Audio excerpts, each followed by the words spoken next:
All right, Shalom. Set for the defense or defending the gospel.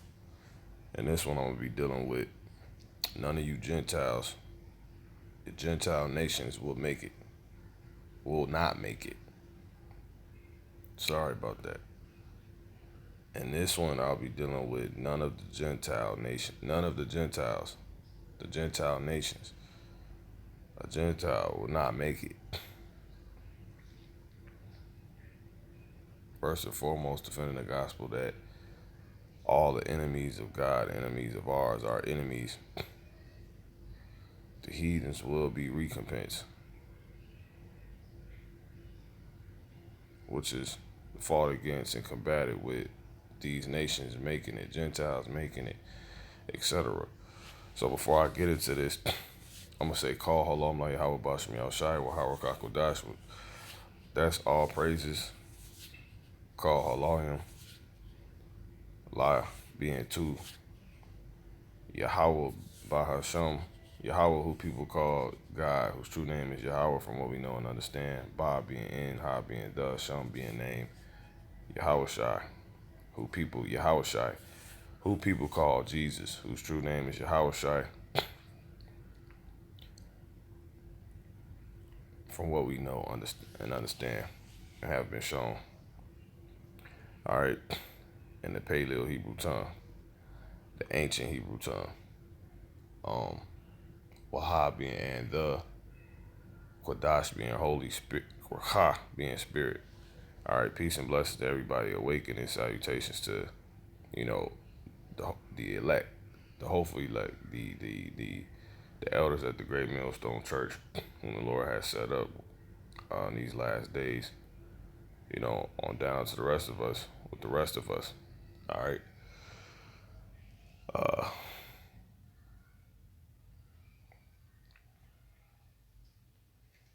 By using them. So, to the Spirit. So with that being said, man, again, this defending the gospel will be about what? All the enemies of God, none of the enemies of God. These heathen nations are enemies.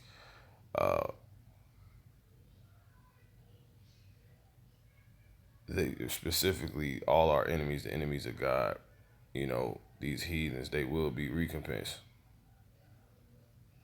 for what they did, aka, right, a Gentile. These Gentile nations won't make it. Now, first and foremost, let's lay out, okay, what a Gentile even is. All right, because you got and that's non-or, right? That's that's natural Gentile or non-natural Gentile. All right, they not gonna make it. And there is a thing.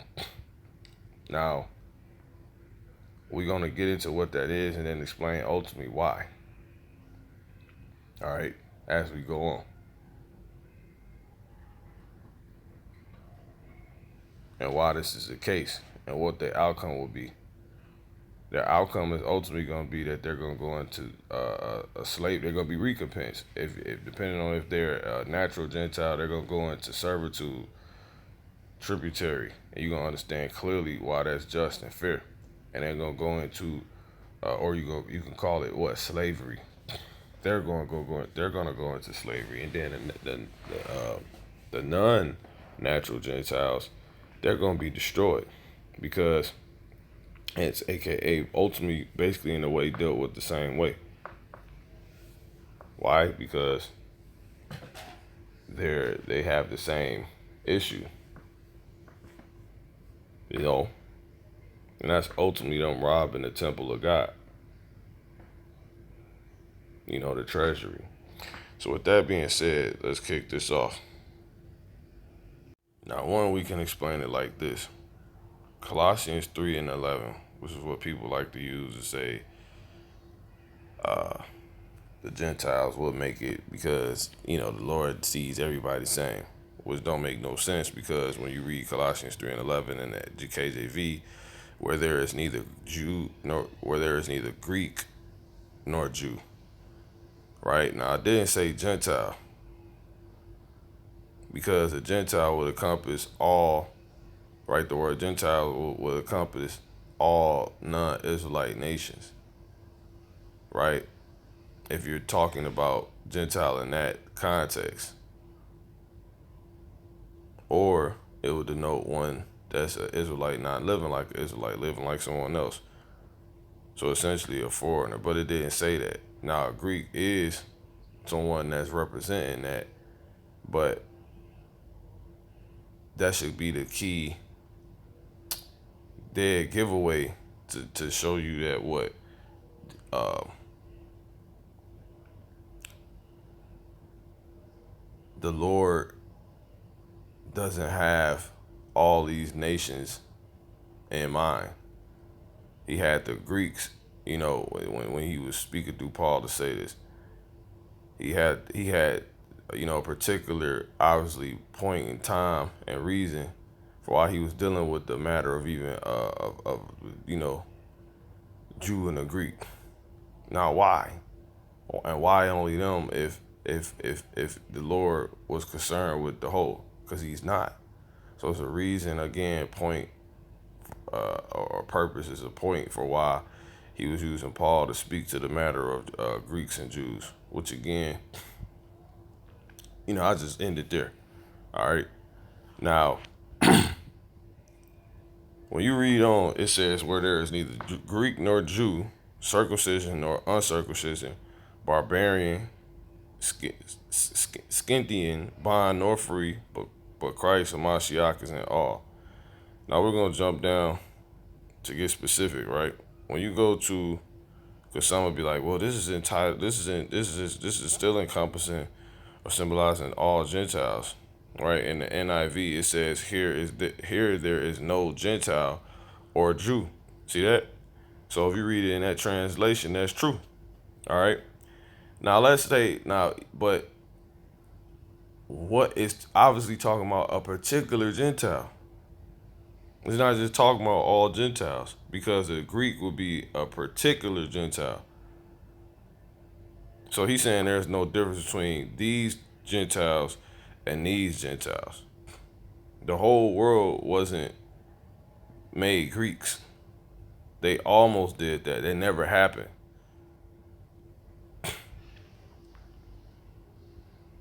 Right? So now again, if you just say this word represents Gentile, that's when you mess up at. Because if the Lord said, here there is neither Gentile or Jew, circumcised or uncircumcised, barbarian, Scythian, slave or free, but Christ or Mashiach is all and is in all, you will be in trouble. Because when you go down to the other, this is a better one. Check this out. This is in the NASB 20. A renewal in which there is no distinction between Greek, right, what you would say is a Gentile, right, and Jew. But then that'll make the Lord a liar. Because the Lord said what? He said he puts it, let me just get it. Remember, he said it says there is no distinction, right? So let's go here. When you go to Exodus 11:7, it says, but against any of the children of Israel, right, shall not a dog move his tongue against man or beast,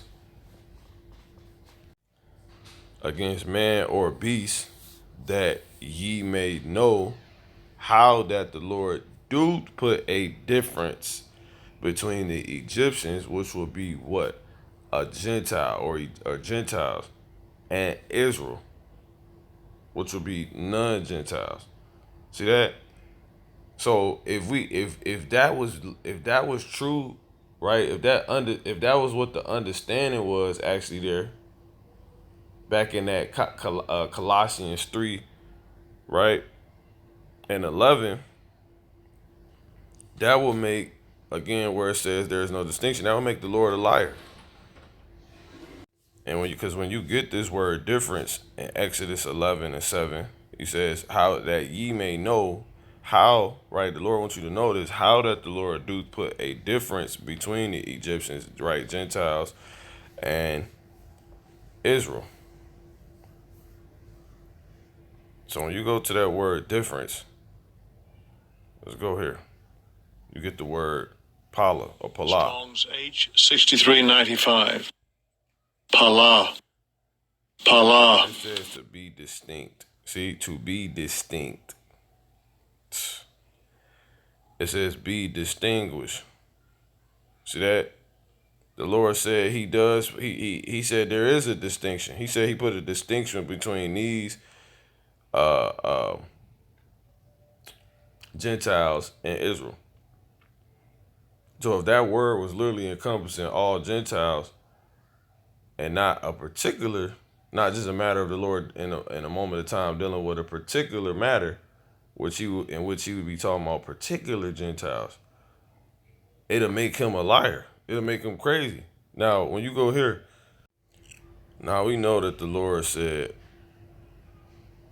right, he put us above all nations on top of that. So that'll make that a lie, which wouldn't make any sense, right? And that you can find that in the book of Deuteronomy, the 7th chapter, which just means second law or second book. So it's repeating Leviticus. So that means you're gonna find these same things that we bring out from Deuteronomy 7 in Leviticus. But people try to act like it's, well, you just go to this one chapter, and no, it's throughout the one whole book and multiple chapters, which would be Deuteronomy, which is a repeat of another book, which is Leviticus, which is the law. Right? When you go to Deuteronomy 7 and 6, it says, "For thou art an holy people." Who's the Lord? Who is the holy people that the Lord is talking to? He's talking to Israel. When you read Deuteronomy 1 and 1, right? Deuteronomy 1 and 1, it says, "These be the words that which Moses spake unto all Israel on this side in Jordan, in the wilderness, in the plain, over against the Red Sea, between Paran, Tophel, and Laban, and Hazeroth, and Dazahab." Deuteronomy 7 and 6. So this is who, for thou art an holy people. This is who the thou is. Israel, all Israel. Unto the Lord thy God have chosen thee to be a special people unto himself above all people that are upon the face of the earth. So the Lord, even when you read on, he's made a clear distinction between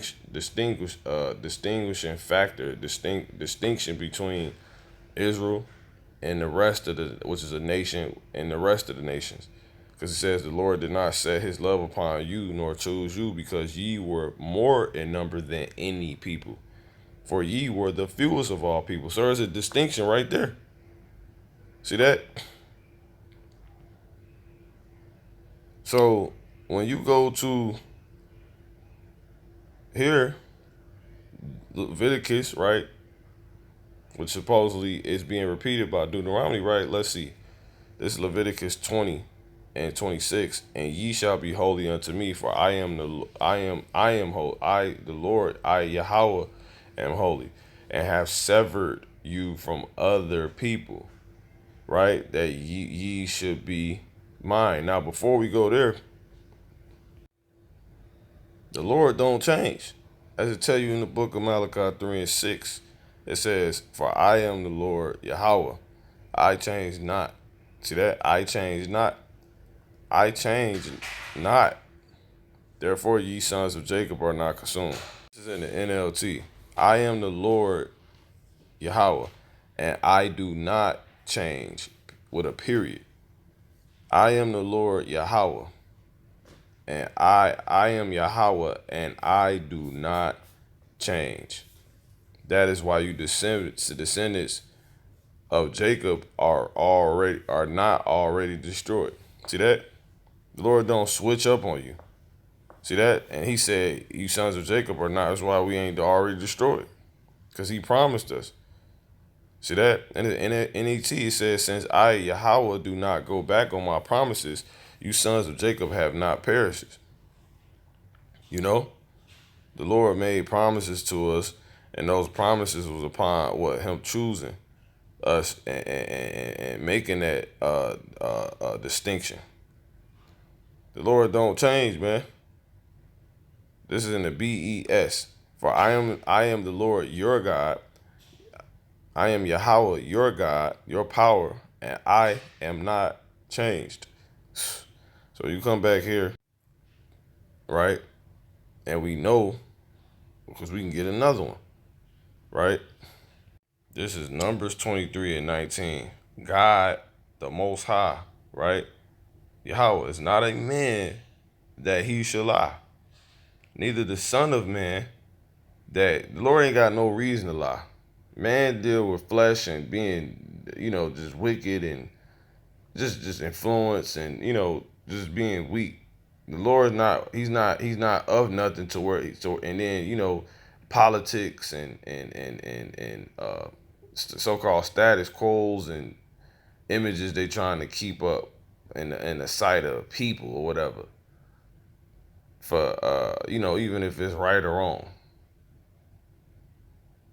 He's not of that to where they got a lie. He's not of that nature, a situation like that, or anything like that to where he has to lie. He's not a man, right? God is not a man that he should lie. See that? He's not subject to what man's subject to. See that? Neither the Son of Man. Ain't nobody. The Lord ain't under nobody. He's not someone under someone that's subject to something like that.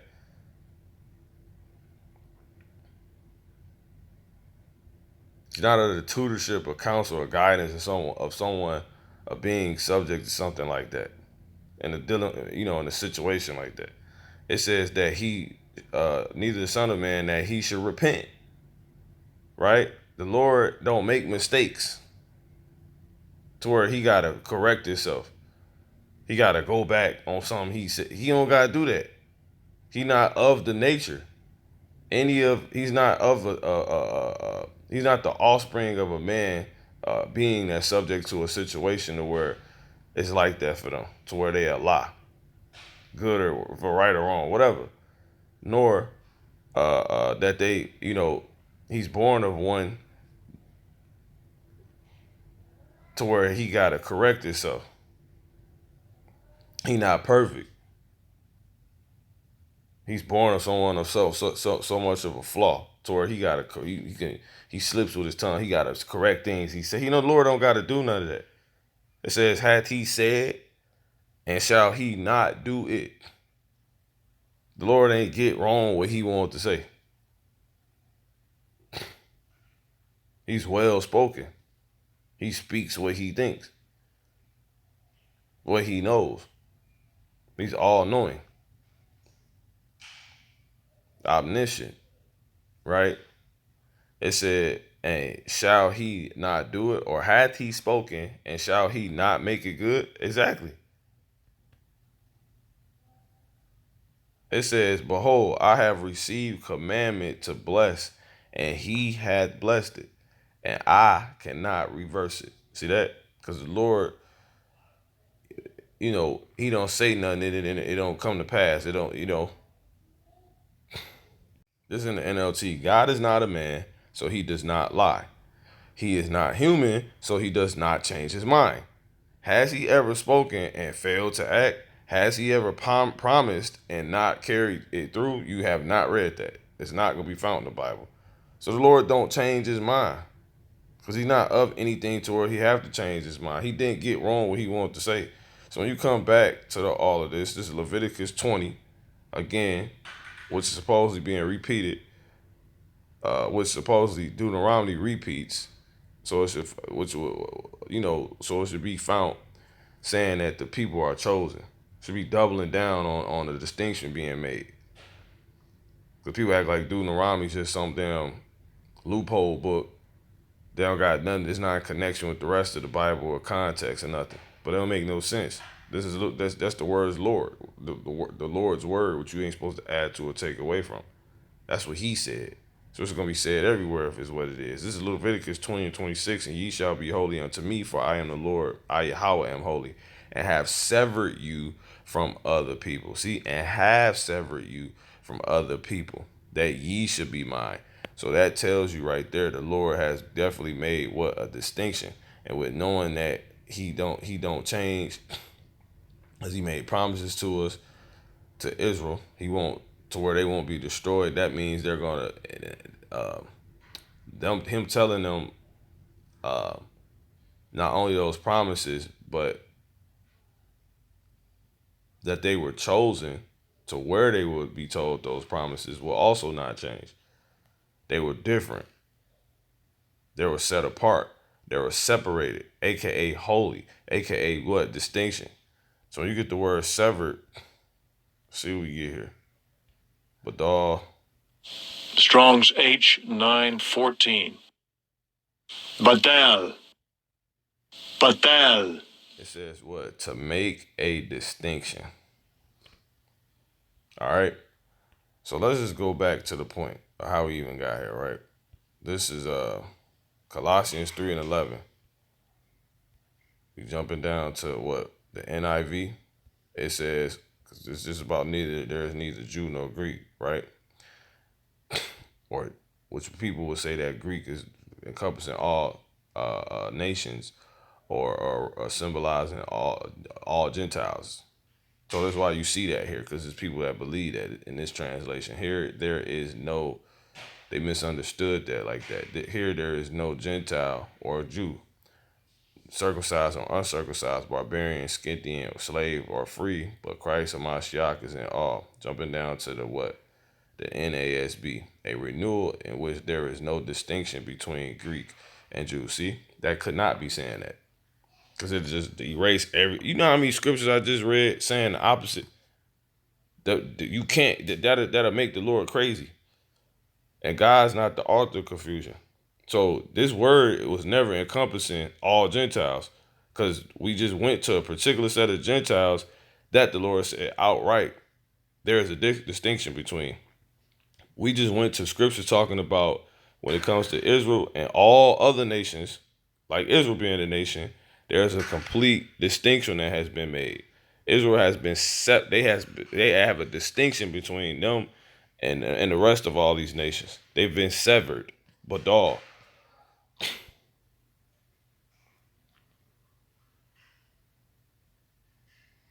there's a difference that has been put.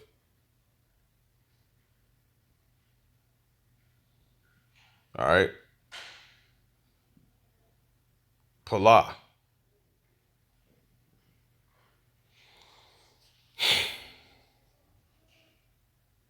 It says, and Jew, circumcised and uncircumcised, barbarian, Scythian, slave, and free, but Christ is in all, Hamashiach. So if this is clearly not, can't be taken away from that, this is not, it's outright saying Greek. Now, why these particular set of Israelite, Gentiles? What was the reason? Because the people that have a complete distinction that was chosen by God between them and other people, individuals that come of that nation that's been divided, that's been severed, to have a distinction between them and other people, are of these Greeks. It's that simple. These are Israelites that know they're Israelites versus Israelites that either know they're Israelites but don't act like they know they're Israelites. They don't care they're Israelites. Or they outright don't know they're Israelites. That's what this is.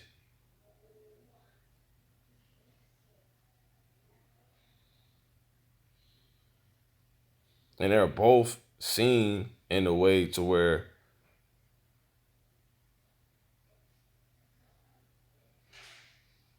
physically it's the same. You being circumcised doesn't look any different from this person being uncircumcised, because if you're both Israelites and that's the case between you two, right? One is, one isn't circumcised, one is. There's no difference. If, unless, right, and unless one has something inwardly that the other doesn't, then there's a difference. And that is exactly what the Lord is looking for. He's looking for those who's been made distinct inwardly. Who's being seen and appearing in the way that the Lord physically wanted us to appear.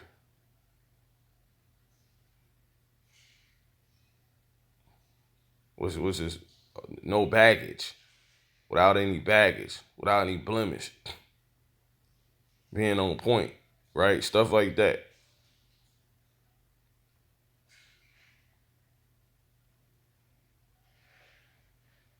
That's why this is here.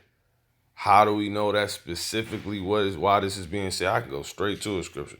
This is Genesis 17 and 14. And the uncircumcised man child whose flesh of his foreskin is not circumcised, that soul shall be cut off, right, from his people. He hath broken my covenant. All right, now let's jump to the point. Check this out. This is First Maccabees 1 and verse 15. It says, let's jump here.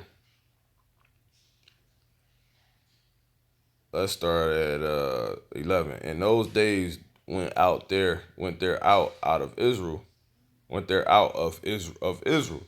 wicked men, see, who persuaded many, saying, let us go and make a covenant with the heathen that are round about us, for since we departed from them, we have had much sorrow. So this device pleased them well.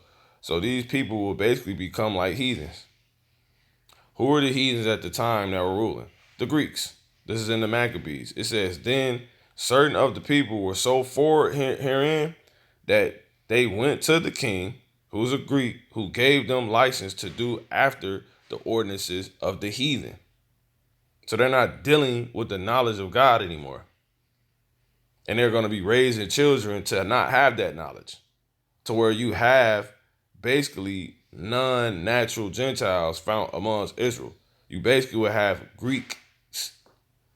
Whereupon they built a place of exercise at Jerusalem according to the customs of the heathen, and made them, this is the point, and made themselves uncircumcised, and forsook the holy covenant. So they changed the physical thing that the Lord used as something symbolic, which is dealing with excess.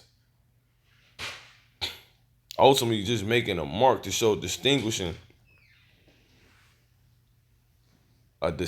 between other people and his people.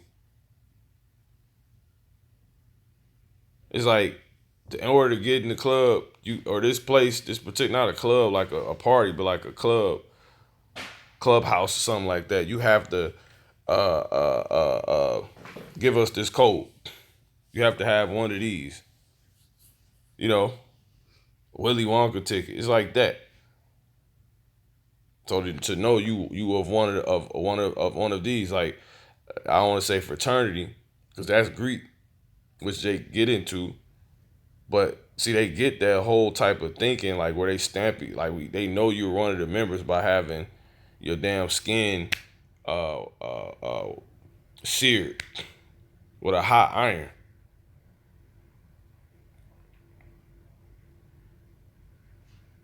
That's been molten to be shaped and formed as their logo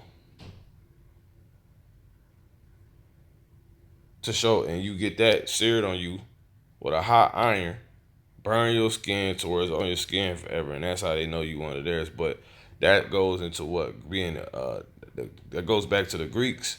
That goes into these people not being initiated with the Lord, and basically just taking things they may have heard about and flipping it.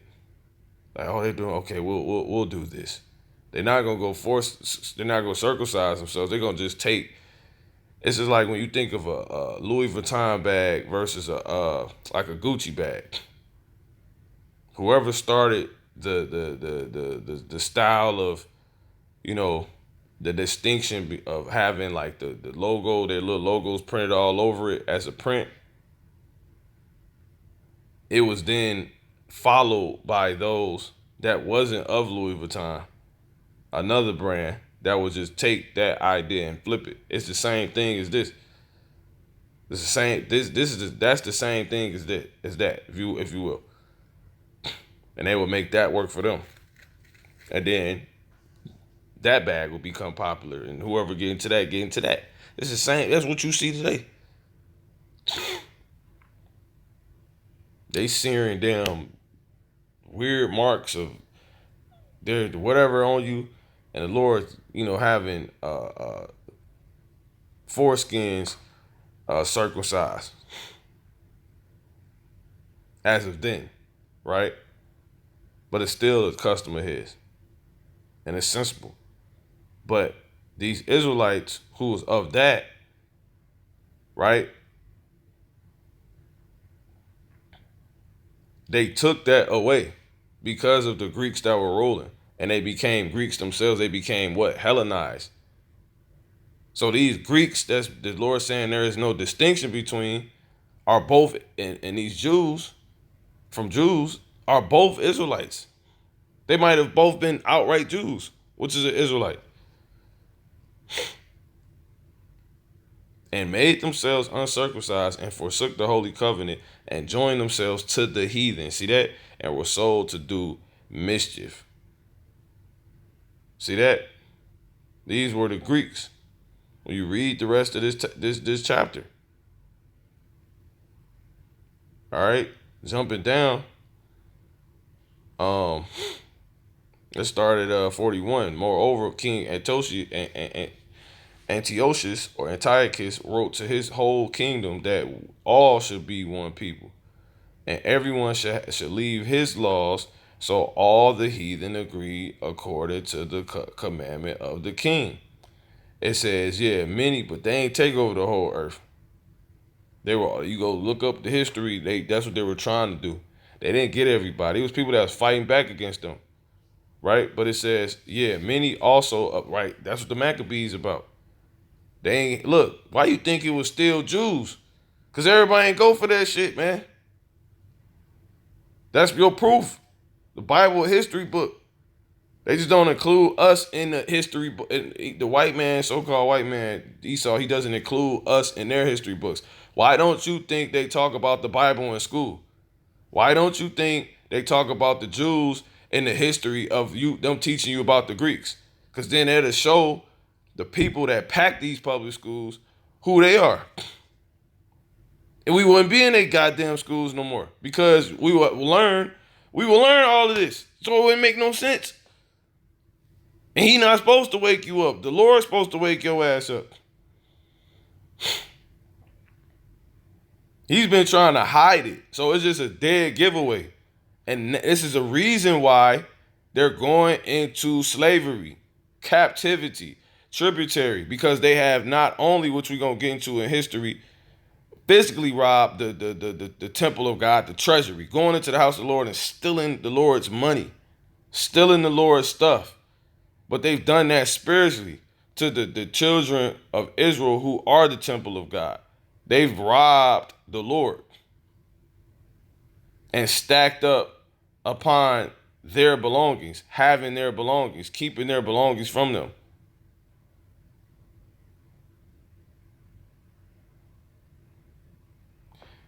So that's why they've robbed us. We don't have anything, nothing, because they robbed us of everything. These people destroyed the house of God, stole everything from him, so-called white man. And you think they're just going into slavery. You don't mind that. And you think they're just going into slavery, going into AKA tributary for no reason. They're being recompensed for no reason. Why are they being paid back? Why do they have to pay for what they have done? Because this is the history they have. They literally robbed the temple of God. That's in the Maccabees.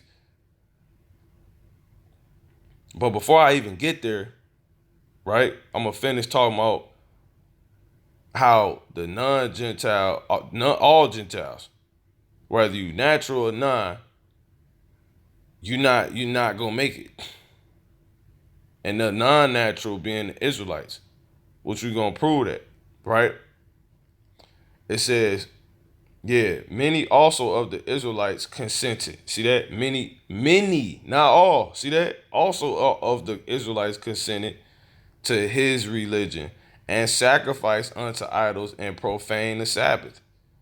See that? For the king has sent letters by messengers unto Jerusalem and the cities of Judah that they should follow the strange laws of the land. See that? And forbid burnt offerings and sacrifice and drink offerings in the temple. See that?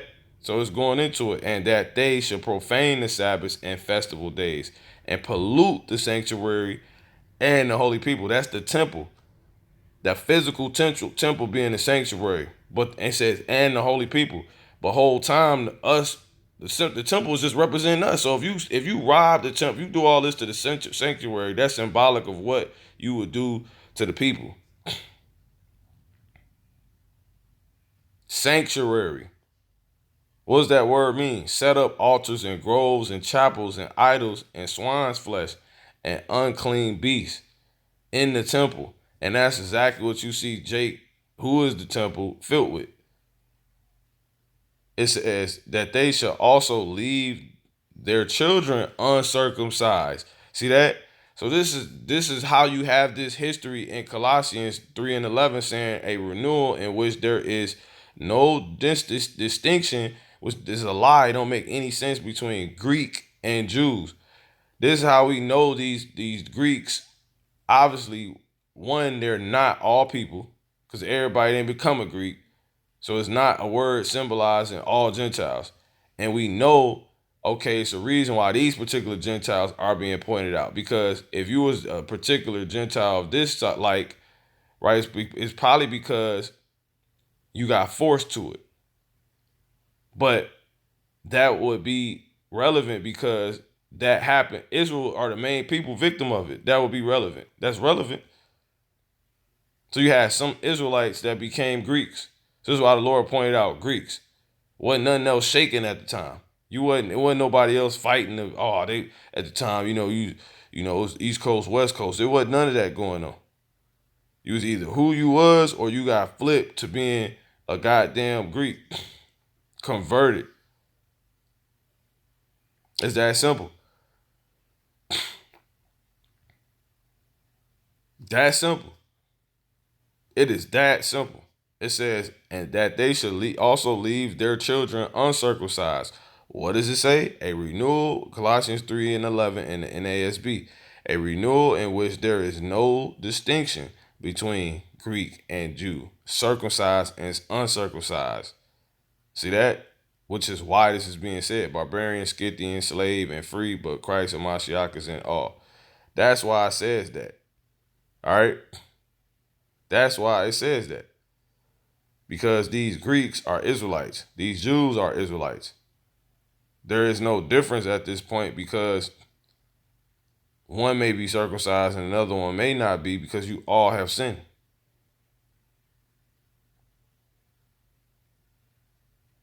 I can't go by that by now. Because you can have that and be faking it.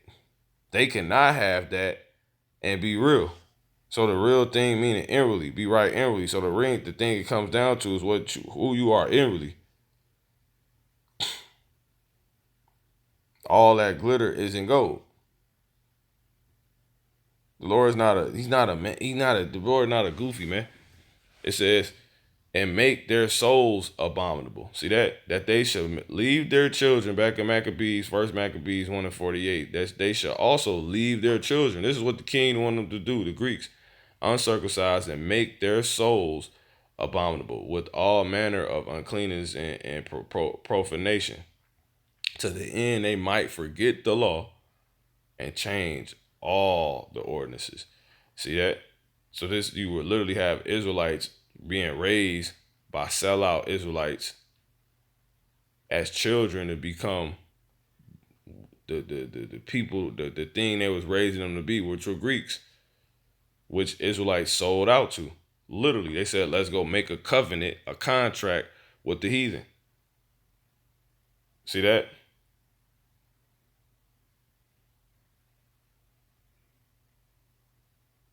In the same manner wrote he to his whole kingdom and appointed overseers over all the people, commanding the cities of Judah to sacrifice city by city. Exactly.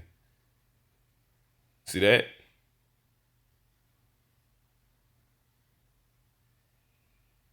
So that means they were controlling the temple. They went into the temple and messed it up. They took things from the temple. That's literally written. The Ark of Titus is talked about in the Bible. Then many of the people were gathered unto them to wit everyone that forsook the law. So they committed evils in the land and drove the Israelites, and the truth is those that were still living like Israelites, obviously, into secret places, even wheresoever they could flee for succor. See that? So we just ended up all over the place. Now, when you jump down, it shows you. We read this 62. It says, let's start at 60. Matter of fact, verse 58, it says, matter of fact, let's start at 57. And whosoever was found with any the book of the testament, or if any committed to the law, the king's commandment was that they should put him to death. See that? So we really was forced. They was forcing it. We wouldn't even know. They wouldn't, just how they wouldn't let us read the Bible in slavery. So how the hell these Greeks not gonna go into slavery? When the Lord tell you eye for eye, tooth for tooth, but you dumbass people, you talk about the Lord, he don't deal like that no more. He do deal like that. It's a time of favor, grace for the Israelites right now. Y'all people is about to pay for what you did and what you're doing, which is rob the temple and rob and currently present day still doing it, whether you be natural or non-natural. Because you got to know these people, right, which is going to go on to say that were Israelites and became non-natural Gentiles, right, Greeks, right, specifically, truly, which is the Gentile. But you got to break it down like that so you can understand why the Lord didn't say Gentile here and instead chose Greek. Because this is how, this is how. Anyway, reading on, it says, thus did they by their authority unto the Israelites every month, to as many as were found in the cities. Exactly. So it's people like just over time being broken down, being put to death, being caught. But anyway, it says, now the 5 and 20th day of the month, they did sacrifice upon the altar, which was upon the altar of God. At that time, at which time, according to the commandment, they put to death certain women that had caused their children to be circumcised. See that? And they hanged the infants about their necks and rifled their houses. See that? And rifled their houses and slew them that had circumcised them. See that? So this is why it's a matter of how it ain't no difference between uncircumcised and circumcised. Because look how how it happened. So the Lord not talking to y'all people. He talking to Israelites. And you fucking niggas that's goddamn going up against the elders trying to teach Jake some other shit. The Lord gonna fucking kill your ass, man. If your ass don't repent. You fucking liars.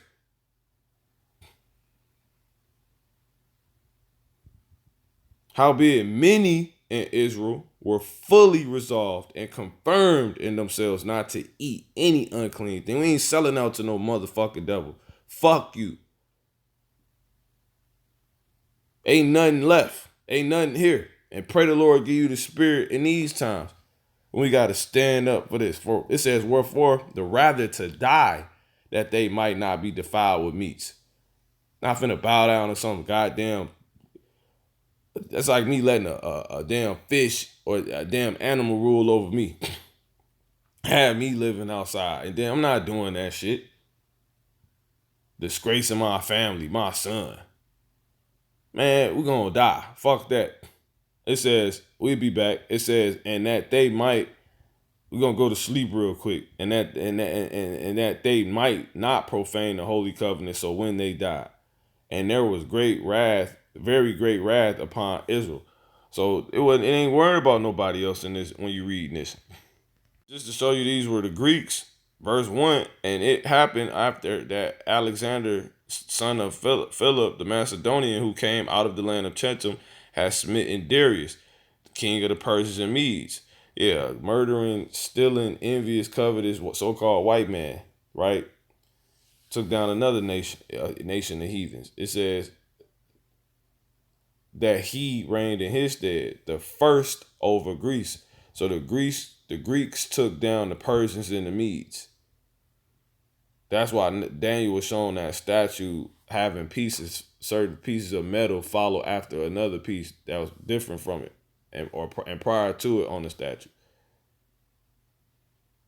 Don't represent different nations. So how you got to that point is simply seen here. The Persians and me representing the particular metal on the statue. They represent it, and then will follow after by the particular metal that the damn Greeks will be represented by. That just being by them taking them down.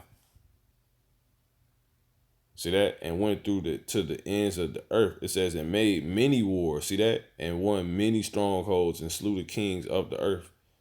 And went through to this, just like they doing to this day, to the ends of the earth, right? But then that shows you it ain't just so-called white man, because who was the Persians and the Medes?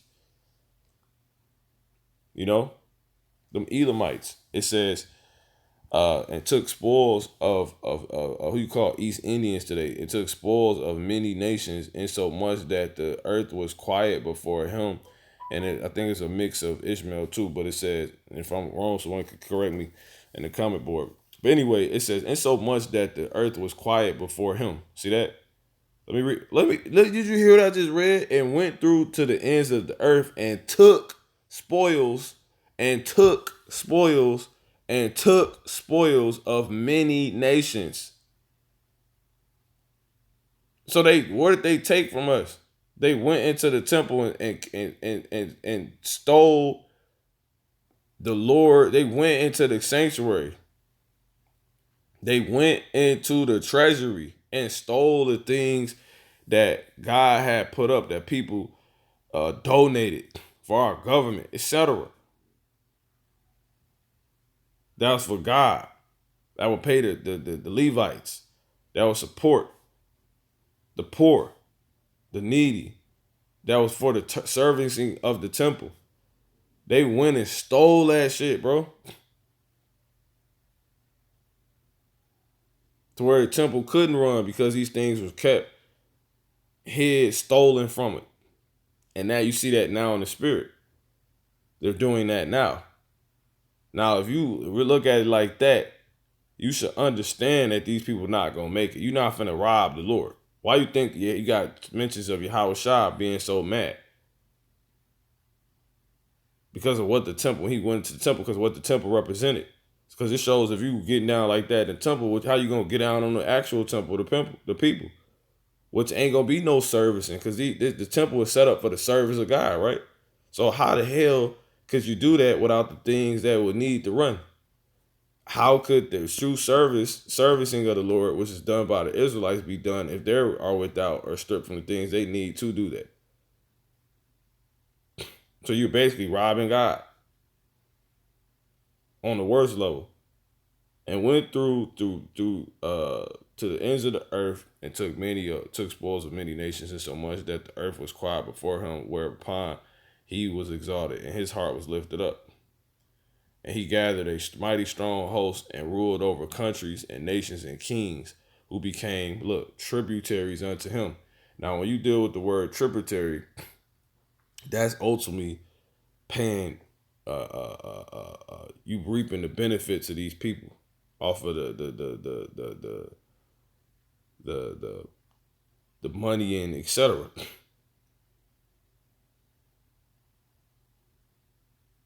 And it could just it's more than likely by robbery. It's by robbery in this matter.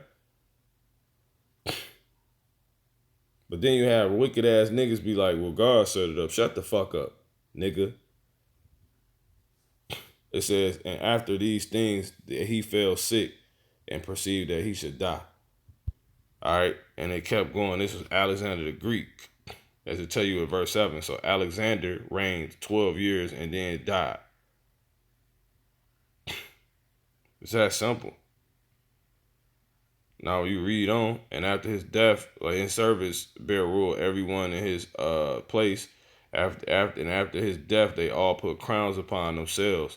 See that the Lord they crown these people, so did but he allowed these things to go on. So did their sons after them many years, and evils were multiplied in the earth. And it's by our own transgressions, really, which the Lord allowed for us to learn and be taught, and ultimately see why we gotta be who we gotta be and why these nations are who they are and can't rule. You know what I'm saying? Because everybody's given a shot. Now we get our shot. Now people got a problem. And then you can't be like, well, you ruled during Solomon's time, because then you'll have to admit we the Israelites then. Or you would be admitting that. But they ain't going to say that. They just going to be like, well, no, it's not fair. Because my point is saying that we've never ruled. Ever. When we were starting, you plotted. Back in the garden. We had dominion. Here come the serpent in the field. He ain't like his position. He started plotting. That's what that represented. And then just continued that cycle. And the closest we ever got was Solomon. Not even David. We had 40 years of peace. 40 years. We ruled for so-called 40 years, man. And don't give me the goddamn medieval time. You know, the dark ages. Where we ruled for 1,000 years. So the medieval times we was really ruling Europe, huh? You wouldn't say that. So if you're not gonna say we didn't rule then, and you're not gonna say we didn't rule during, or we had Solomon's time to rule, you basically would have to be saying we didn't rule. We've never really ruled, but everyone else has. So how is that fair? How is that just? How is it not just when we get to rule because of all of that? It's being forever. Because even though we really did in these times, we wasn't ruling.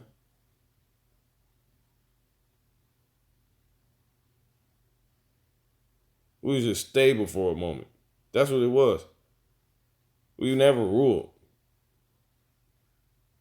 Because if we rule, how could you people ever come back? How could you ever get out of the grips? We wrestle angels. How the hell you gonna escape? He couldn't get Jacob to let him go. So how the hell you gonna escape? You wouldn't. So that shows you we never ruled. You was never under our grasp.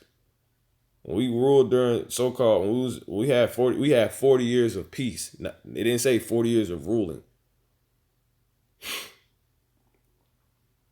Rome fell, we were there, and we just civilized everything during the time. Like, that's where you get the whole, we taught them how to bathe thing. That happened during that period.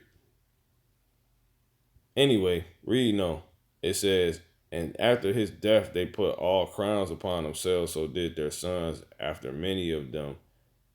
So did their sons after them many years, and evils were multiplied in the earth. See that? It's the point. And there came out of them a wicked root, Antiochus or Antiochus, surname Epiphanes, the son of Antiochus or Antiochus the king, who had been an hostage at Rome, and he reigned in the 137th year. The 137th year. 137 years of the kingdom of the who? Of the Greeks. Of the kingdom of the Greeks. So all of this was done to Israel to where they was uncircumcised and themselves became circumcised. That became a thing, the whole talking of uncircumcised and circumcised a thing. Because of what they did, because of the Greeks. And that's how you have it. So we here for it. We here for the defense of it, man. So this is not talking about, this word Greek is not talking about or symbolizing all Gentiles. It's a lie. Just like Jew ain't symbolizing uh uh uh all Israelites necessarily. You know? Period. Really, and just off history, it's just not, because at the time, no one's even thinking about the Northern Kingdom. When you talking this Jew stuff, Paul talking about this Jew stuff, it's literally about what was going on in Judea or Judah, Jerusalem. The only people that was primarily left that was around during that time when Hamashiach Christ, the one they would call the anointed one, that was the anointed one that was prophesied about to come. When he walked, were Jews. And he was go figure, he was a Jew. So he was born during the time. He was born post time. So the after effect of all of that, when the Greeks was taken down by the Romans. But then the Romans just took over where they left off at, which is why everybody in Rome was speaking Greek, which is why Paul spoke Greek, which is what showing you that was going on. And the Maccabees is not a lie. Rome was even just mentioned. It was just Alexander the Greek who started all of it, was long gone. The Diadochi, the son, the men that split his kingdom, the four, Seleucus, and the rest of these guys, forget their names right now, or Seleucus, you know, they all goddamn was long gone. Period. But it was still Greek customs in place because the Romans just took that over. And again, like I said, even if they went, you had people like that was just the thing. People was just still caught up in from that time to how it was still going. From when the actual Greek set it up to and being like damn Greek to, you know, their granddaddy was a Greek, grandma was a Greek, whatever, and you know, and then till the present time when the Romans took over and had that being enforced.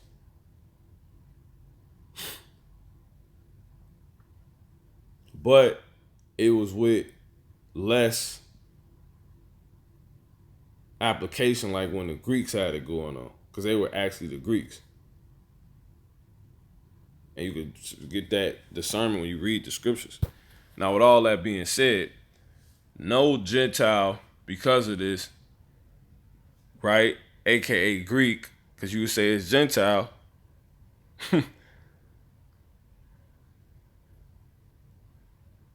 or let's say Greek, right, could make it. A Greek, how could a Greek make it at this? They stole from God's house. Let me get this. I should get that scripture now. Let me get it. Maccabees 1, and I'm gonna start at 20. It says, check this out. This is 16. And now when the kingdom was established before Antiochus, right? The kingdom of who? The Greeks. He thought to reign over Egypt, that he might have the dominion of two realms. Wherefore he entered into Egypt, so-called white man, so all them noses knocked off and all that. It says with a great multitude with chariots. Wherefore he entered into Egypt with a great multitude with chariots and elephants and horsemen and a great navy, and made war against Ptolemy, king of Egypt. Right. Which was another damn so-called white man. You know, but Ptolemy was afraid of him and fled, and many were wounded to death. Thus they got the strong cities in the land of Egypt, and and these are Edomites, by the way, and he took, aka so-called white people, it says, and he took the spoils thereof. See that? He stole the stuff from Egypt.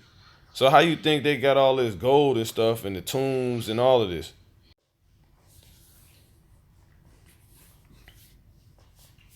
And it says, and they got the strong, so let me read it again. So thus they got the strong cities in the land of Egypt, and he took the spoils thereof. See that? So that's how they got all of that. So this is the history of it. So they will go on and do that. Let's read to us. And after the Lord, ultimately, right? And after that, Antiochus had smitten Egypt. He returned again in the 143rd year and went up against Israel and Jerusalem with a great multitude. And he entered proudly into the sanctuary and took away. So he entered into the temple, which symbolically represent what they would do now spiritually to us, and took away the golden altar and the candlestick of light. So they took the knowledge of the Bible for us for today, but let's just start here. And all the vessels thereof, and the table of the shewbread. See, and they took the damn table of the shewbread. They did that.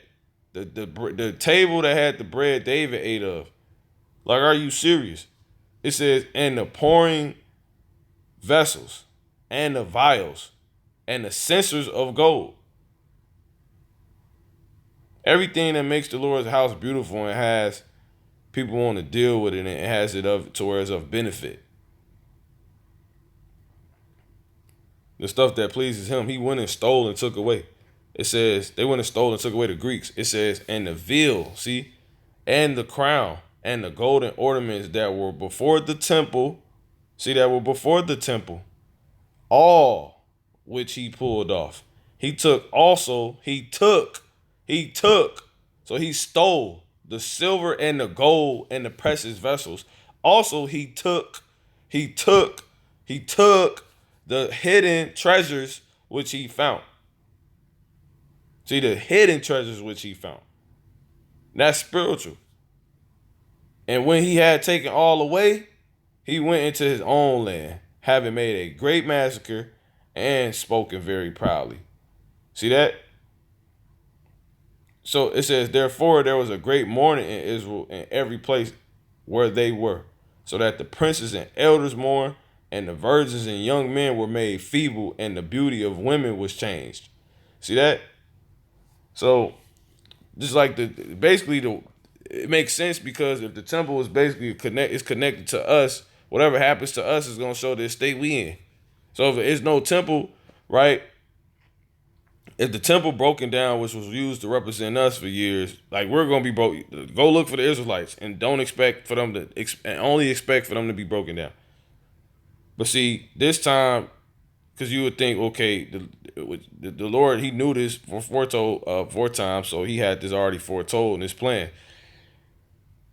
If that's the way it go, right? The state of the temple shows the state of the people. It dictates the state of the people, if you will. He wouldn't have it ultimately be dictated by that, which is why the truly the temple symbolized us.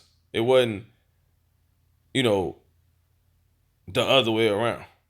So now the Lord can have it to where that temple don't even gotta be rebuilt no more to show our state. He's just gonna rebuild us, and that's gonna be the damn wonder in people's minds, which they seeing, and that's why they not seeing simultaneously, which is also why they not believing, right? But that's why they not seeing simultaneously as us learning this truth and come together and say we Israelites, not come together, but I mean come together mentally, like get our shit together.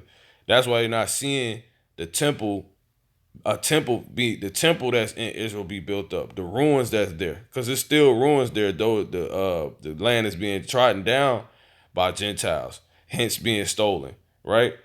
That's why they're not seeing that, because the Lord wouldn't have it dictate our estate. So we can be up and it could be down, because that's how it go. That's showing you it was truly used to symbolize us. But that's also why they're not believing we're the Israelites. Because if it did work like that, we getting built up, and then they see the temple somehow just being, piece by piece put together, and we not even over there. Then they be like, oh yeah, these the Israelites.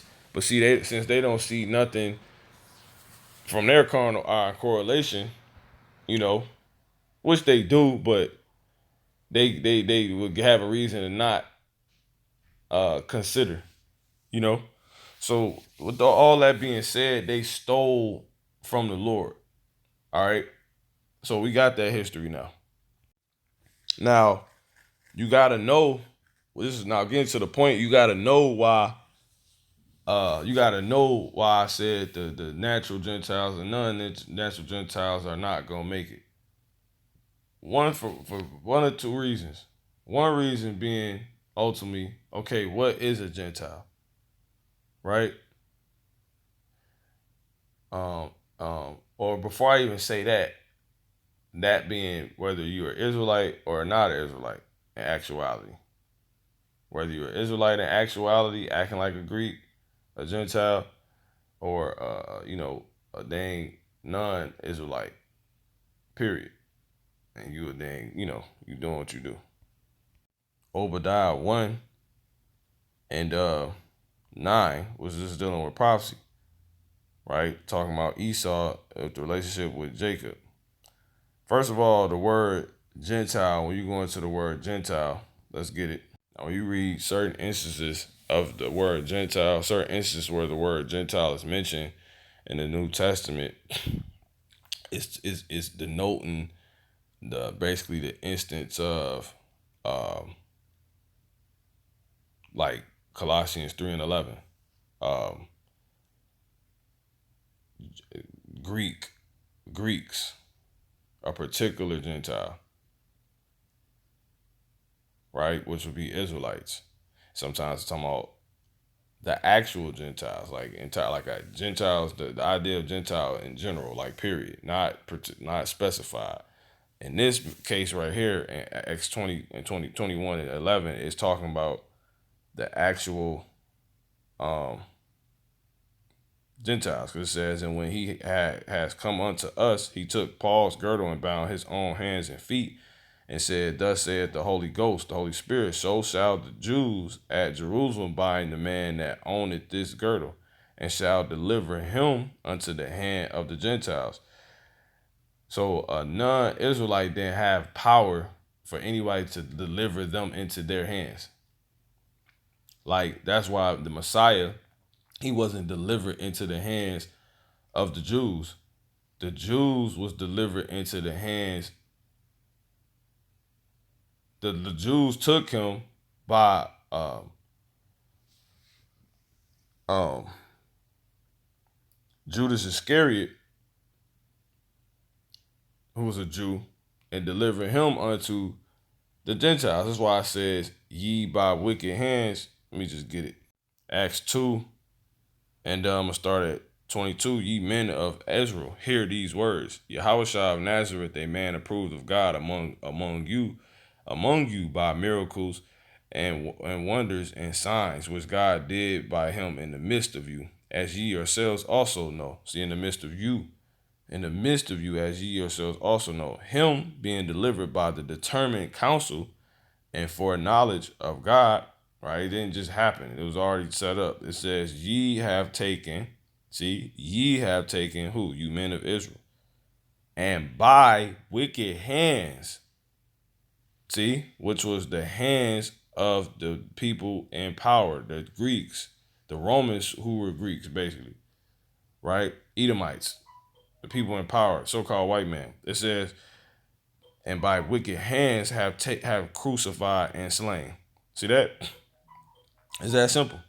So when you come back to Acts 21 and 11, and when he was come unto us, he took Paul's girdle and bound his own hands and feet, and said, thus saith the Holy Ghost, so shall the Jews at Jerusalem bind the man that owneth this girdle, and shall deliver him into the hand of the Gentiles.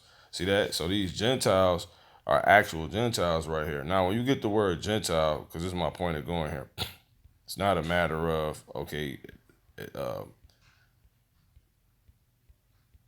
Hellenized Israelites, aka Greeks, aka non-natural Gentiles.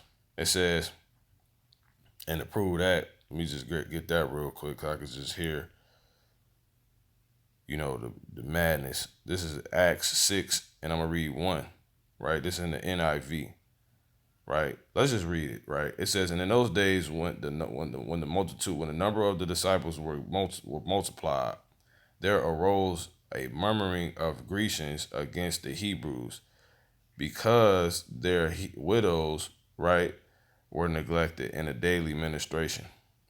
Now, how would that be? Like they're, entitled to some right if they're not Israelites? These people, these Grecians, are Hellenized people. See that?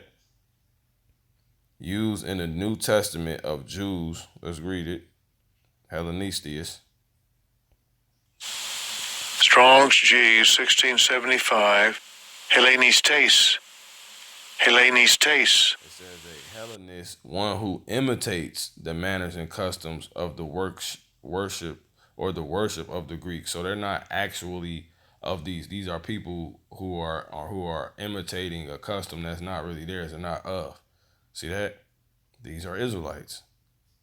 So, Israelite couldn't actually be a Greek, couldn't be a Gentile because he's not a Gentile. The Gentiles are non-Israelites, but they can be a non-natural Israelite. I mean, Gentile, but never a natural Gentile. It says, and used of the Greek tongue, used in the New Testament, the NT, the New Testament of Jews born in foreign lands speaking Greek. See that? How would that be? During the time when the Greeks were Hellenizing the earth, starting with during the kingdom of the Greeks. Because remember, this is Rome now. So Greeks done, but Rome is taken over. And then when you even get this in this translation, which it makes sense. It makes no sense of how they would get that wrong, in Colossians 3 and 11. When the NIV translators, that is, when they put this in the Acts 6 and 1, it says that in those days when the number of disciples was increasing, the Hellenistic Jews, see, the Hellenistic Jews among them complained against the Hebraic Jews. See the difference? Because their widows were being overlooked in the daily distribution of food. So now you should understand why the Lord allowed Paul to say something like, there's no difference between y'all. Y'all all still the same. They're Israelites, and they probably may be missing things. They don't got things on point. They may not even, know things like you. But there is no difference between y'all, despite them not having the outer and you having it. Y'all, and if there's no difference, that means y'all the same. You know what I'm saying? And the Lord is only, despite what you see, seeing one thing, looking at one thing, which is the inward, which makes you something. All right, so wrapping this up, to the point, you get this word Gentiles,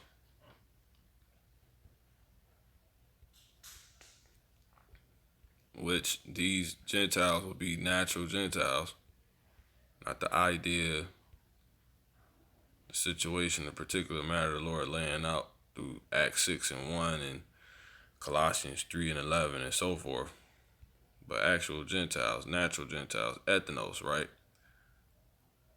However, being a word that obviously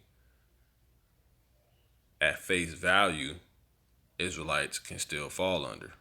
Strong's G 1484. Ethnos. Ethnos. Right? Foreign. Main word here is just foreign. We're just going to get foreign. See that? Foreign nations not worshiping the true God. So obviously an Israelite can fall under that. See that? It's that simple. It's a race,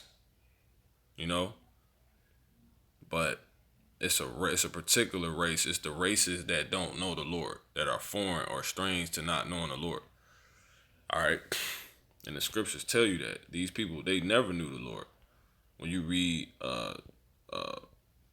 books like Psalms and 147, right? Post Rahab, post all that. And Rahab was on her own. But anyway, this is Psalms 147, verse 19. He sheweth his word unto Jacob, his statutes and his judgments unto Israel. He have not dealt so with any nation. See that? None of the Gentiles. And as for his judgments, they have not known them. So they're foreign to the Lord. The Lord, when it comes to the Lord, it's foreign to him. When they come to the Lord, they're foreign. Right? Praise ye the Lord. What's another scripture that tells you, oh, they're when it comes to what you mean when it comes to the Lord, they're foreign? This is Amos 3:1. Hear this word that the Lord has spoken against you, O children of Israel, against the whole family which I brought up out of the land of Egypt, saying, you only have I known. See that? Of all the families of the earth. See that? Therefore I will punish you for all your iniquities. It's that simple. So known. The Lord, he doesn't. So if you're not known, you're strange or foreign. Right? Period. He doesn't, you know you. He hasn't instructed you. So that he hasn't given you his instruction when you get the word no. Strong's H 3045. Yadah. Yadah. He hasn't revealed himself. He hasn't instructed you. He hasn't caused you to know. He hasn't caused anyone to know but him. His word is not found anywhere else. Now, I can get one more. Second Ezra 3, and I'm gonna jump to the point. It says, you can really read this whole chapter. Definitely.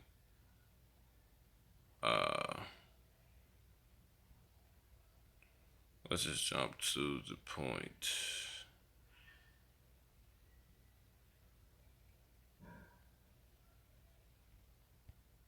Second Ezra 3 and 31. I do not remember how this way may be left. Are they then of Babylon better than they of Sion? Or is there, see that? No. We're better than them, according to the Lord. And there is clearly a distinction. Why, if there wasn't a distinction, then why are the holy men,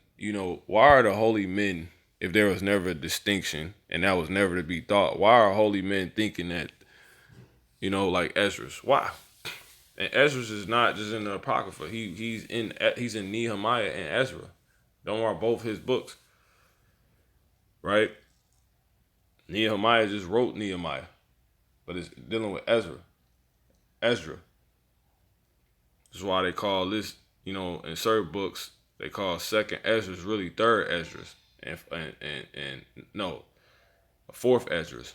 And first Ezra's, third Ezra's. And Nehemiah and Ezra would be 1 and 2. But anyway, it says, or is there any other people that knoweth thee? See that? Beside Israel?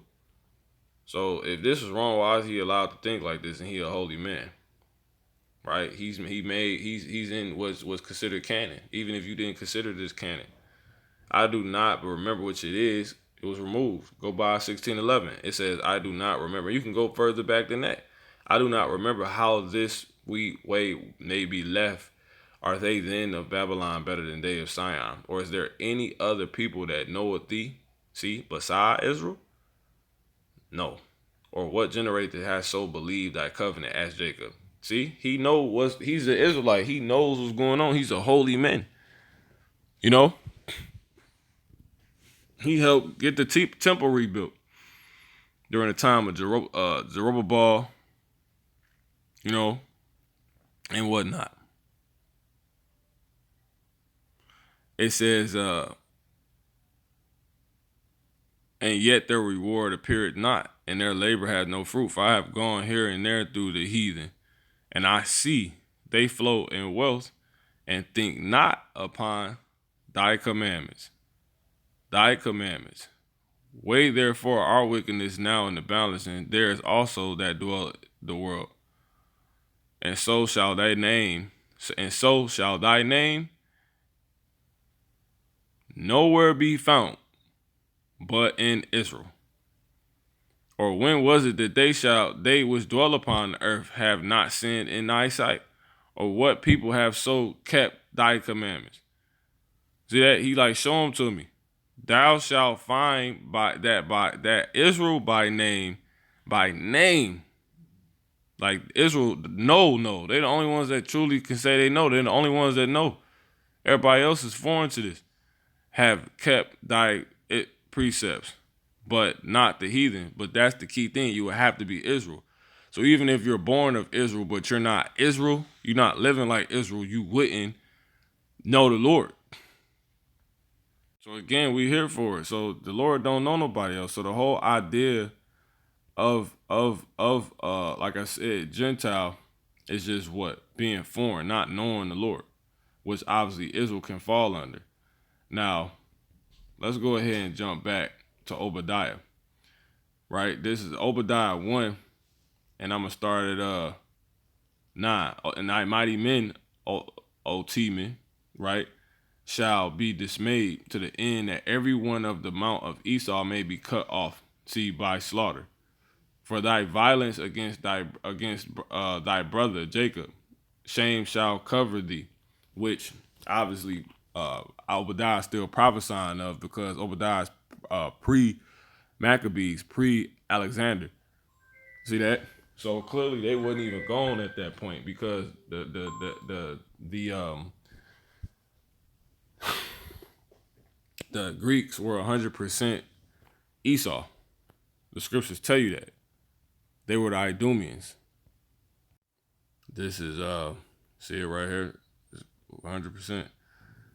It says for First Maccabees 4 and 59. Moreover, Judas and his brethren with the whole congregation of Israel ordained that the days of the dedication of the altar should be kept in their season, right? Because they destroyed the temple. This is the rededication of the temple, the fixing of it, which is symbolic. It says, aka what they call Hanukkah, people that stole our identity, to where the Lord ain't actually being served, because they trying to keep it from us and act like it's theirs, which is why they gonna pay. And that's who? Amalek, Edomites, right, who are not gone and wasn't gone again until after Obadiah. Again, Obadiah being pre, the kingdom of the Greeks, who was talking about Esau being cut off by slaughter, right? And again, I'm telling you, they weren't gone, and that's true because the Greeks were Edomites. So if they were Edomites, and he's saying they got to be cut off, that would prove that they weren't. He was pre-kingdom of the Greeks, and they weren't gone. So when you read this, it's gonna prove it. First Maccabees 4 and 59. Continue. It says should be kept in their season from year to year by the space of 8 days from the 5 and 20th day of the month Caselu, with mirth and gladness. See, and it says with mirth and gladness. So we kick it, party. It says at that time, and with righteousness, with wisdom, sense. But it says at that time also they builded up the Mount Sion with high walls and strong towers round about, lest the Gentiles should come and tread it down, as they had done before. So all these Gentiles, and they set their garrisons to keep it, our garrisons, and fortify Bethsura to preserve it, that the people might have a defense against Idumea. See, which is the Edomites. Who was the people ruling? The only people they worried about, again, the Idumeans, obviously, which were who? The Edomites, which obviously were the Greeks. You don't believe it? Let's go here. And that will prove that, again, also, Obadiah's pre. First Maccabees 5 and 3. Then Judas fought against the children of Esau and Idumea. See? And Arabatime, because they besieged Gael, and he gave them a great overthrow and abated their courage and took their spoils. See that? So the children of Esau, the Edomites, were not gone yet. So when he's saying this, now this would make sense, knowing what the Edomites, who the Greeks were, will go on and do. He said, for thy violence against Jacob, shame shall cover thee. See that? And thou shalt be cut off forever, which this hadn't happened. That's why they removed the books. Now, obviously, he would have to be prophesying of that too, that violence that the Edomites started, caused, perpetuated during them being the Greeks. Because they're not Greeks. They stole that. They stole everything. The real Greeks is Japhetic people, Javan. They stole Rome. They stole everything. Like you just heard, they stole Egypt. They stole everything. They stole Israel. See this? The Ark of Titus. What does the Ark of Titus represent? The Ark of Titus in Rome, Italy, represents the victory of Emperor Titus, a Roman. People that took over the Greeks, Edomites, and his father, Vespasian, over the Jewish people in the Jewish war. See that? So it ain't no Jews. They destroyed the temple. They robbed God. They just The ark's relief depict the procession that took place in 71 AD, meaning 71 years after the Yahushua's death, after the fall of Jerusalem. The procession included Roman soldiers carrying off treasures from the temple, including the menorah. See that?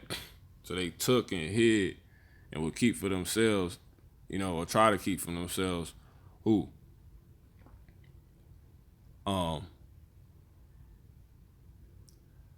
The Messiah, because he represents the candlestick in the middle. See, that's them carrying it off right there. So again, they stole, whether you know it, knew it, know it, believe in it, believed it or not. So the Lord still got us here for it. For thy violence against Jacob, shame shall cover thee, and thou shalt be cut off forever, which clearly hadn't happened during this time, before this time, a little after this time, which would also consist of the kingdom of the Greeks, because Esau were the children of the children of Esau were the Greeks, nor during Rome, because those people were Edomites, nor during anything after, because Rome's still here.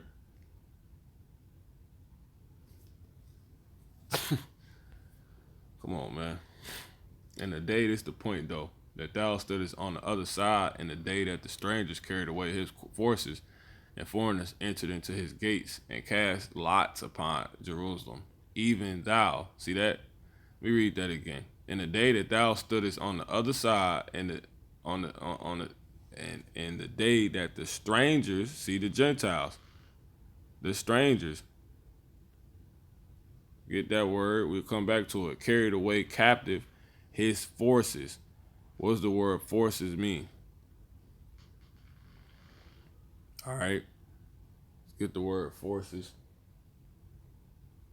Hayal. Strong's H2428. Fire. Chayil. Chayil. Fire. It says strength, might, efficiency, wealth. Wealth. See that? Wealth.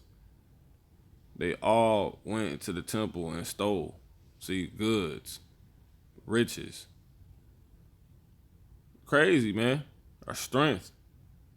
They all took the and today they did it. They do it. They took lands that was ours. They took knowledge and things that was us. They took our book. They took everything, man. They stole it. Do I even got to get the word wealth? Wealth. An abundance of valuable possessions or money. affluence, prosperity, opulence, luxury, deep pockets. We had all that. What was that for us? They took, which was lands and everything, including knowledge that they're ours. Stock, reserves, funds. We had all these resources, the state of being rich. We have a country. We have customs. They stole all of that. We have days to celebrate. They stole that. They call it high holy days. They changed them to holidays. Whole lie days. You know, a whole day of a damn lie. About a dang lie. So again, we here for it. They took away our men of valor. They covered the faces of the judges thereof, starting with who? Esau. See? But it ain't just him. It's what Obadiah is saying. He's a prophet foreseeing this. In the day that thou stoodest on the other side, verse 11, in the day that the strangers, which we gonna get all of them, you know, because I can end this here. Let's get that word strangers, right? Foreigner, aka a Gentile, you know, word Zawar or Zawar.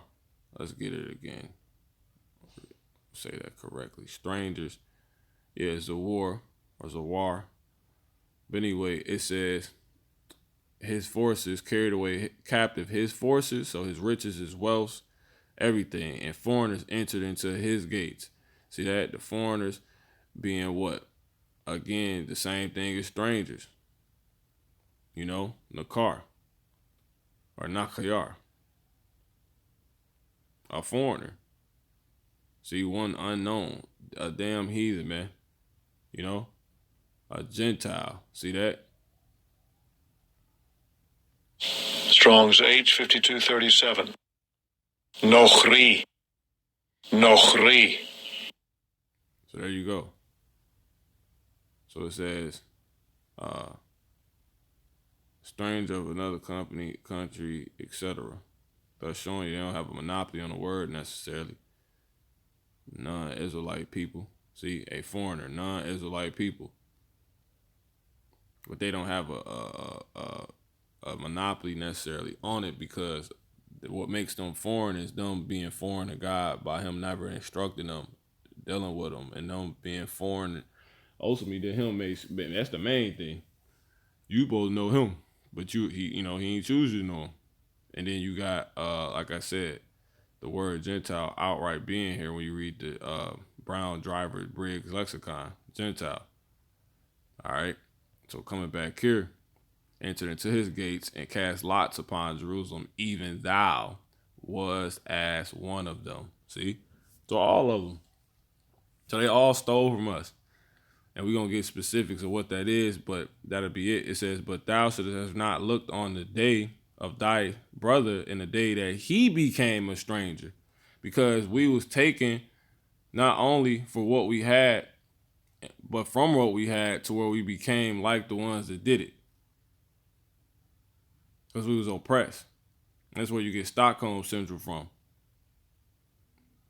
See that? It says, neither should us have. This has been going on for history. It ain't just, this is not new speak. That's the new speak for something that's been going on. Stockholm Syndrome. Jake had that Israel had that during the time, during, pre-Messianic days, the Lord walking, actually being born amongst us. They tried to kill him. It says, neither shouldest thou have rejoiced over the children of Judah. And what did he do to the temple when they was in there selling? He went in there and made a small cord, a whip of cords, and started flipping over dudes in there, defiling it because of what it represent. You robbing the God, you're not allowing the service to go on. And then this is, you're ultimately destroying the Lord's people. Showing that. It says, neither shouldest thou have rejoiced over the children of Judah in the day of their destruction. So Obadiah obviously foreseeing the Hellenizing of Israel, prior to all the stuff, and also all the stuff before. It says, neither shouldest thou have spoken proudly in the day, neither should have thou rejoiced over the children of Judah in the day of their destruction. Neither shouldest thou have spoken proudly in the day of distress. Who spoke proudly? That sounds familiar, right? Remember, it says that Antiochus Epiphanes, he went, surnamed Epiphanes, he went and besieged Jerusalem and took all the things, and then he went back to his own country and he did what? He spoke proudly, you know?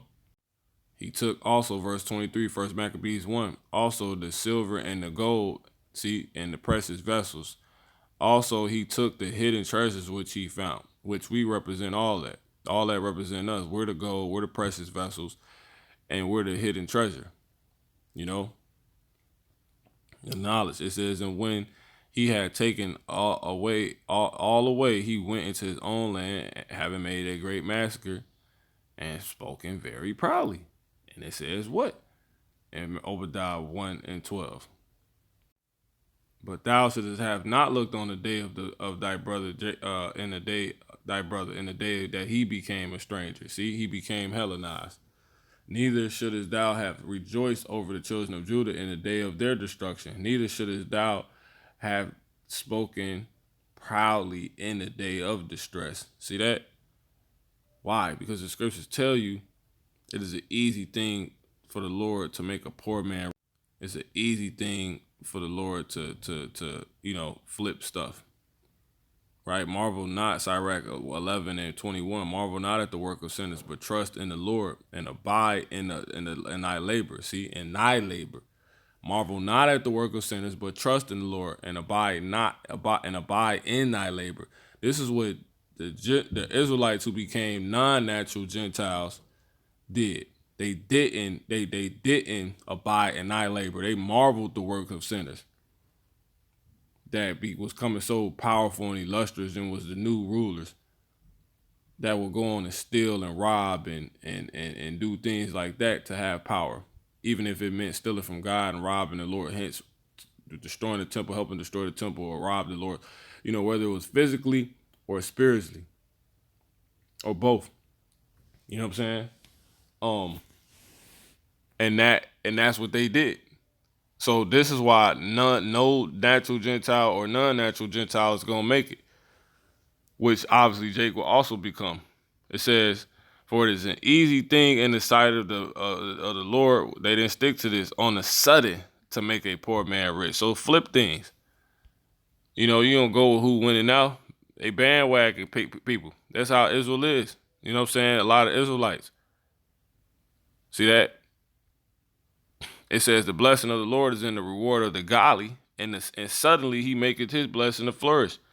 See that? Say not what profit here is there of my service, and what good things shall I have hereafter.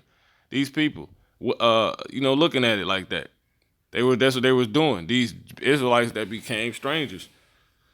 See that? It says, and again, say not I have enough, and possess many things. What evil shall I have hereafter? In the day of prosperity, those that was working with these people that made a covenant, that forsook, that didn't want to know. That was the reason why, really the Greeks took over how they did. You know what I'm saying? It says there is a forgiveness in the day of prosperity. There is a forgiveness of affliction, and that's also for these heathens. They forget quick. And in the day of affliction, there is no more remembrance of prosperity. But you're supposed to remember this. For is it an easy thing unto the Lord in the day of death to reward a man according to his ways? See, the affliction of an hour maketh a man to forget pleasure. And in his end, his deeds shall be discovered.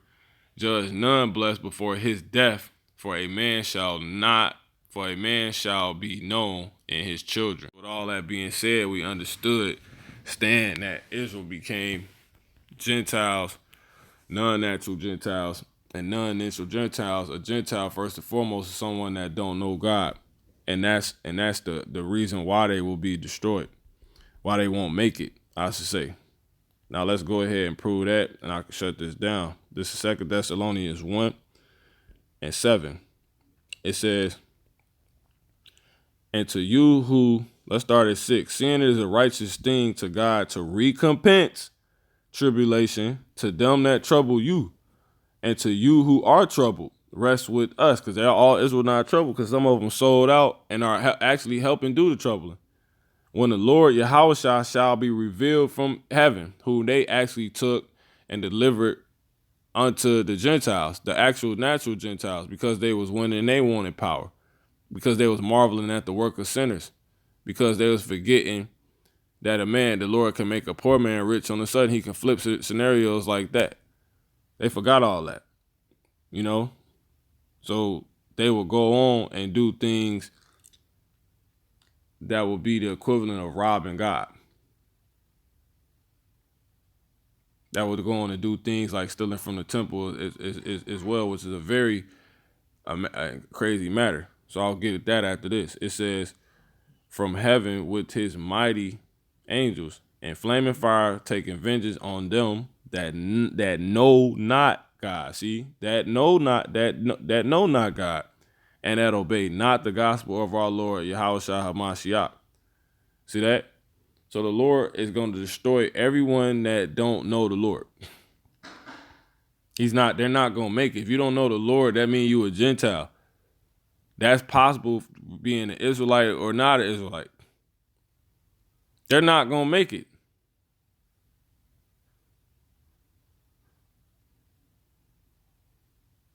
So that's one reason why they're not going to make it. And the second reason, because they all stole. Because what are you doing being an Israelite but not knowing you were Israelite? AKA really that being you not knowing God. Why don't you know God? Because you're of the spoils. Can't do nothing with spoil. You know, like certain with a certain connotation, in a certain context. These jakes won't repent. And they still working with the ones that's stealing from our people. So they're helping this be accessory to the murder. Because they mingled, you know, in the midst of this place that a sword is upon. You know?